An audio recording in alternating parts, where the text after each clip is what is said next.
శ్రీవారిని పలువురు ప్రముఖులు దర్శించుకున్నారు. శ్రీవారి దర్శనార్థం తిరుమల శ్రీవారి దర్శనార్థం ఇచ్చేసిన AP finance principal secretary Rawat, Tirupati జిల్లా కలెక్టర్ లక్ష్మీషా, ఎంపీ చంద్రశేఖర్, మాజీ మంత్రి సునీత లక్ష్మారెడ్డి, తెలంగాణ రాష్ట్ర BC commission chairman doctor Vakulabharanam Krishna Mohan Rao VIP break ప్రారంభ దర్శన సమయంలో వేరువేరుగా దర్శించుకున్నారు. దర్శనానంతరం రంగనాయకుల మండపంలో వేద పండితులు వేదాశీర్వచనం పలకగా ఆలయ అధికారులు స్వామివారి వస్త్రంతో సత్కరించి శ్రీవారి తీర్థ ప్రసాదాలను అందజేశారు.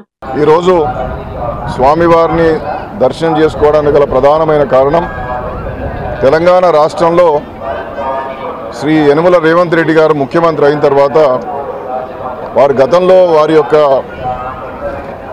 హామీ ఏదైతే ఉందో ఆ హామీకి కట్టుబడి ఇవాళ తెలంగాణ రాష్ట్రంలో సామాజిక ఆర్థిక కుల సర్వేం చేసేటటువంటి కార్యక్రమానికి ఈ మధ్యలోనే అసెంబ్లీలో తీర్మానం ప్రవేశపెట్టడం, అది ఏకగ్రీవంగా ఆమోదం పొందడం, అది నిజంగా కూడా గొప్ప విషయం.